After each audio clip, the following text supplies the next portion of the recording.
هاي، انا فاطمه، ويلا نعمل مع بعض نجم النجوم. متسألونيش ليه سميته كده، انا ده الاسم اللي جه في بالي. يلا نشوف استخدمت ايه. انا استخدمت خيط برنسس سوفتي، استخدمت معاه ابره رقم 4. في البدايه احنا محتاجين نعمل الدايره السحريه، وانا جايبه لكم طريقتين عشان الناس اللي ما بتحبهاش وبتتلخبط فيها.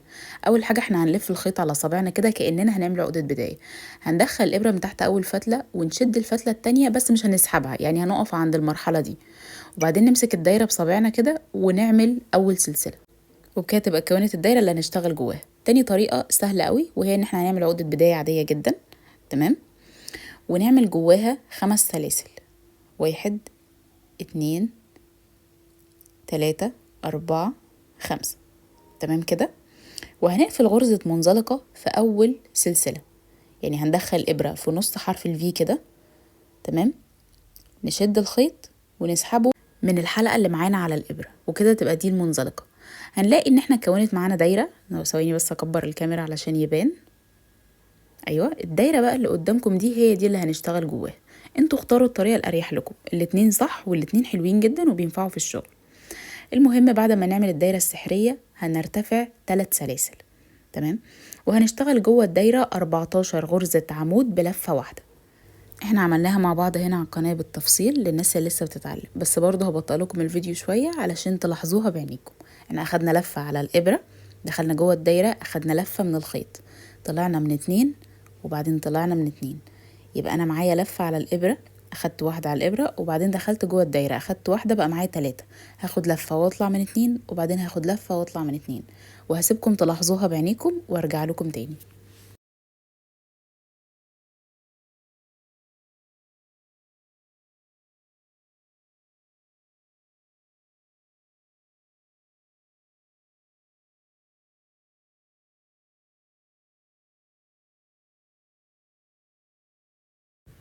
وكده يا حلوين نكون خلصنا ال 14 غرزة عمود جوه الدايرة. هنشد الخيط القصير ده كويس قوي علشان نقفل الدايرة من النص. تمام، ودلوقتي جه دور ان احنا نقفل بغرزة منزلقة. احنا في الاول عملنا تلات سلاسل. تمام، 1 2 3. هنيجي عند التالتة من فوق وندخل جواها نعمل غرزة منزلقة، اللي هي بندخل في نص حرف الفي كده. تمام اهو، عشان بس يبقى واضح ليكم. ندخل جوه حرف الفي، نسحب لفة من الخيط، ونطلع من الحلقة اللي معانا على الإبرة على طول، وبكده نبقى قفلنا الدايرة اللي هنشتغل عليها النجمة دلوقتي. لو في أي حاجة مش واضحة في الفيديو أو مش مفهومة اكتبولي في الكومنتس عشان أوضحها لكم وتعملوا النجمة وتطلع معاكم زي الفل. بعد ما قفلنا الدايرة هنرتفع 5 سلاسل. تمام، ادي 5 سلاسل. هنشتغل فين بقى؟ هنشتغل على ظهر السلاسل اللي هي اللفات الخلفية، اللي هم دول. هم دول اللي احنا هنشتغل عليهم طول النجمة، فمهم قوي ان احنا نبقى عارفين نفرقهم ما بينهم وما بين وش السلسلة. احنا هنشتغل على ظهر السلسلة دلوقتي. طيب احنا عملنا 5 سلاسل، هنفوت اول سلسلة وندخل من ظهر السلسلة التانية، وهنعمل فيها غرزة حشو، اللي هي هندخل من تحت اللفة الخلفية ونسحب لفة من الخيط، بقى معايا فتلتين على الإبرة، اطلع من الاتنين. السلسلة اللي بعدها هعمل فيها غرزة نص عمود، اللي هي هاخد لفة معايا على الخيط وادخل من تحت اللفة الخلفية للسلسلة كده. تمام، وبعدين اسحب لفة من الخيط واطلع من ال3 حلقات اللي معايا على الإبرة. تمام، طيب اللي بعدها هعمل غرزة عمود، اللي هي برضو اخدت لفة معايا على الإبرة وهدخل من نفس المكان اللي انا وريته لكم. تمام، وبعدين اسحب لفة من الخيط، وبعدين اطلع من 2، وبعدين اطلع من 2. اخر واحدة عمود بلفتين، اخدت لفتين معايا على الإبرة وهدخل في ظهر السلسلة، وبعدين هسحب لفة من الخيط، وبعدين اطلع من 2، وبعدين اطلع من 2، وبعدين اطلع من 2. تمام كده احنا عملنا اول جزء من النجمة. هنفوت سلسلتين ونيجي عند السلسلة الثالثة ونعمل غرزة منزلقة. تمام، ادي كده اول جزء من النجمة، وبقية الاجزاء بنفس الطريقة. يلا بينا نشوف هنعملها ازاي. برضو هنرتفع 5 سلاسل،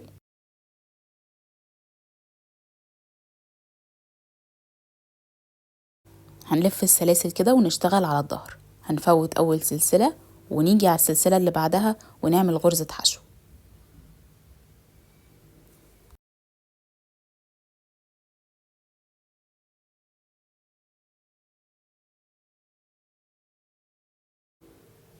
تمام. ونيجي على السلسلة اللي بعدها ونعمل غرزة نص عمود،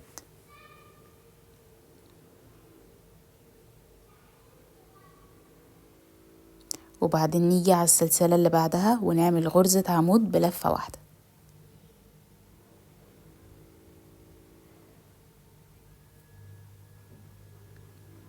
وبعدين نيجي على اللي بعدها ونعمل غرزة عمود بلفتين، وبعدين نفوت 2 سلسلة وندخل من تحت التالتة ونعمل منزلقة. وكده يبقى تاني جزء معانا من النجمة بقى جاهز خلاص. هي نفس الطريقة اللي هنكررها مع بقية الأجزاء، إن احنا بنعمل 5 سلاسل، نفوت أول واحدة وبعدين ال4 اللي باقيين نعمل غرزة حشو، بعدين غرزة نص عمود، وبعدين غرزة عمود بلفة، وبعدين غرزة عمود بلفتين. يعني أنا دلوقتي عملت 5 سلاسل، هفوت أول سلسلة وهعمل في التانية غرزة حشو، وبعدين التالتة غرزة نص عمود، وبعدين الرابعة غرزة عمود بلفة،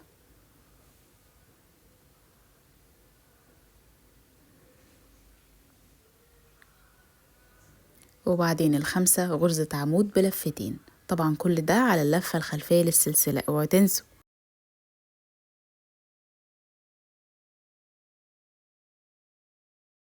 وكده نكون خلصنا تالت جزء للنجمة. باقي جزئين بقى هخليكم انتوا تعملوهم، ولو واجهتوا اي صعوبة في اي حاجة زي ما قلت لكم اكتبولي في الكومنتس علشان اوضحها لكم على طول. ويلا نكمل.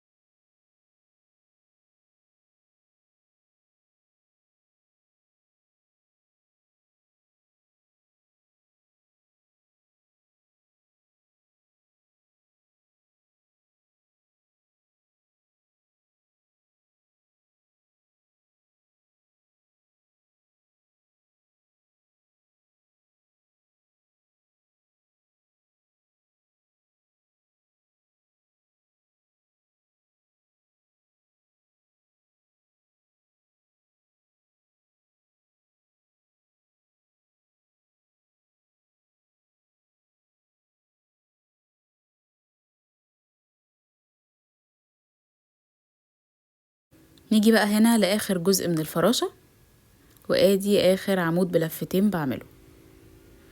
تمام. نيجي بقى هنقفل فين. احنا هنفوت سلسلتين، تمام، زي ما احنا متعودين، وهنقفل مكان ما اول نجمة او اول جزء من النجمة ابتدى. هشاور لكم عليه اهو بإبرة تنظيف عشان يبقى واضح، اللي هو هنا اللي هو مكان ما ابتدينا، هي دي اللي هنقفل فيها منزلقة عشان تبقى النجمة كلها زي بعضها، ما يبانش فينا القفلة اصلا. تمام. يبقى اقفل غرزة منزلقة اللي هو دخل الإبرة في المكان اللي انا شاورت لكم عليه ده. تمام.